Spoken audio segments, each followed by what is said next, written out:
This is a clip from an earlier live stream. I know you're going to like it, so the link to the full video is down below. Check it out. I'll see you over there. Since Charlie was killed, there's been a huge shift in what people think is right and wrong. The fact that Nick, within 2 months, became mainstream just tells you everything you need to know. The way he speaks about, he's a racist and a Jew hater. He's just a rotten human being. And by the way, he says it all in the name of Catholicism, which is terrible, terrible. It's one thing to say these things from your own point of view, but he's speaking in the name of Christians, which I think is disgusting. And this whole situation gave me more moral clarity to say the truth and be honest and truthful, no matter who you have to speak out against. I do think that Candace Owens is evil, wicked, and diabolical, used by Satan to derail all of the goodwill that was happening. It's weird that Charlie Kirk died and all of these good things were coming out of it. Not trying to venerate him at all or make him more than just the man that God used, but there were a lot of good things coming out of that. People going to church, and I'm getting more dialed in with my family. I'm trying to reconcile with this family member. All these kind of wonderful stories were coming out of the death of Charlie Kirk, and people saying, "Hey, the left is really out of pocket," because we watched them literally become violent about words and a lot of this. And somehow or another, this wicked, evil woman was able to take all of it. I mean, literally turn a ship, a gigantic battle cruiser going in the direction of revival and in such a nature, and turn it into confusion and chaos. I don't know how it happened, but God is in control. So now we're in this situation now where we're talking about Egyptian planes and Mormon beekeepers and all this other kind of insanity instead of the things that we were talking about. Now we're looking at infighting amongst the conservative movement. How do we get back? Okay, people might hate me for saying this. I made a video on Instagram a few days ago. Jason, if I'm going to be completely honest, which I always am, again, I truly, when I say I loved and love Charlie, I listened to this man every day of my life for the past, I don't even know how many years of my life. It is my opinion that his fatal flaw, and it's never okay to speak ill of the dead, but it's not speaking ill. It's just, I think, saying the truth. I think his fatal flaw was that he never called out Candace by name, ever. Yes, and as a Jew, I am a Jew. And people don't even want to say that anymore. I'm a Jew. That's how maligned and libeled and demonized we've been. It's hard for Jews to say, I'm a Jew. As a Jew, I'm a Jewish woman.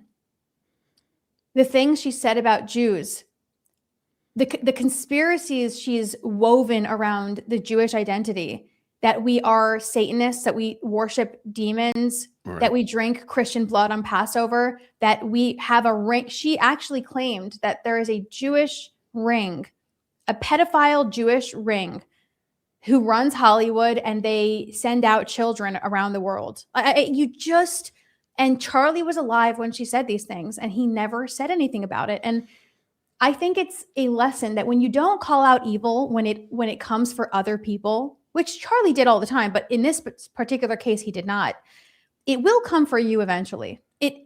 Because evil doesn't discriminate. It won't stop with just the Jews. Correct. It won't stop with just this specific group of people. Charlie never said anything about it. And in my opinion, Turning Point's still being very weak. It took them 3 months to say Candace's name. They still haven't said, based on Tucker Carlson's behavior, we're distancing ourselves from him. And, it kind of was inappropriate that at the eulogy he gave, he said that in Rome, there was a group of people eating hummus who were plotting the death of Jesus. Like, what? Why couldn't Turning Point say, we didn't know that would happen and it's never going to happen again? That's not what Charlie stood for. Right. And it's cowardice. So where is this going? That was a long way of saying, when Charlie was killed, I called my brother who lives in Israel. I called him crying. I said, I have this foreboding feeling. I feel like Charlie was a dam that held back the evil of so many people because his voice was so strong. He was such a holy, sacred man. His voice held back that evil.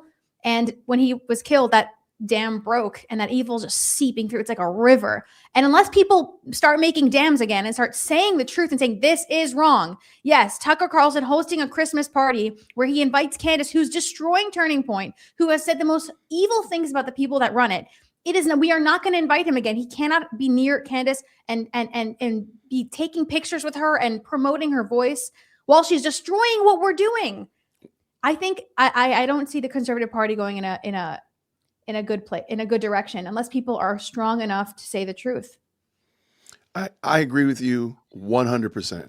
I'm only going to add that, and I don't think you're saying anything bad about the dead. I think we all, if we're honest, we recognize there are some flaws with Charlie Kirk. He wasn't, look, the best man is a man at best.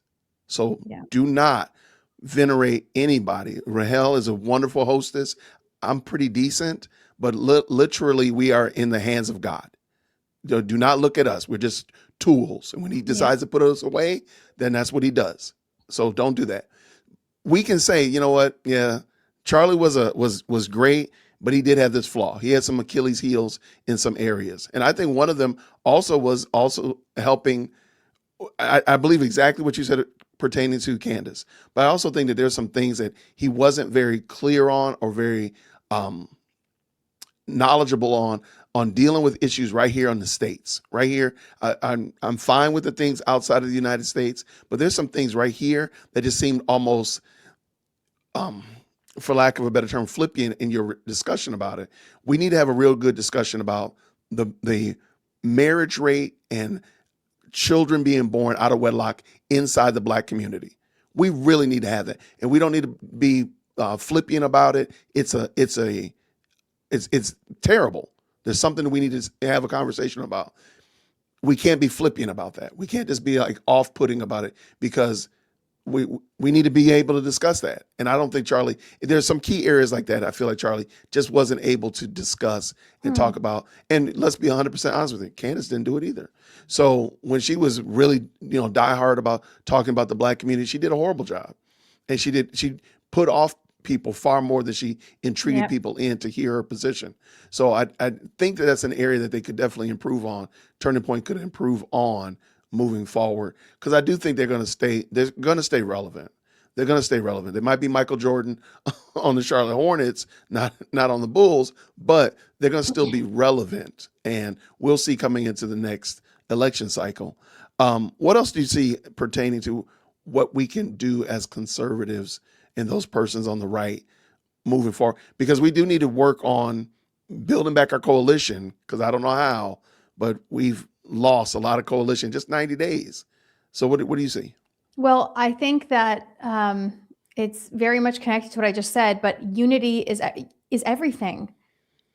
We cannot be divided. And the only way to not be divided in this terrible way that we're being divided now is for people to, in Brandon's words, stand on the truth, the real truth, and not be bullied and intimidated by certain people, not just Candace, there's a lot of them, and standing on the moral side. I actually think it's that simple. It's truly that simple. We had it when Charlie was alive, because his voice was so strong and so clear. There's always a little bit of infighting, but not like we have now. And I think, this is not just for the podcasters and the people who show their faces online. This is for everyone to live moral, godly lives and conserve conservative values, live out biblical values. Yes. Everyone can do that. And it's just making sure that this world stays godly and stays holy. This is God's world. It should look like that. If Nick Fuentes has political power, America will not look godly. It won't. It won't sound godly. It won't practice godly things. And, as a Jew, I learn the Bible and the Torah all the time. It's my whole life. And it says very clearly, this is God's world. God created the world. And it's our job to keep it that. It's always going to be God's world, but to make that clear at all times to human beings. I know you like that episode. This is actually a clip from a larger live stream. The link is down in the description, so you can go check it out. I hope you enjoyed it, and I'll see you down there. Grace and peace.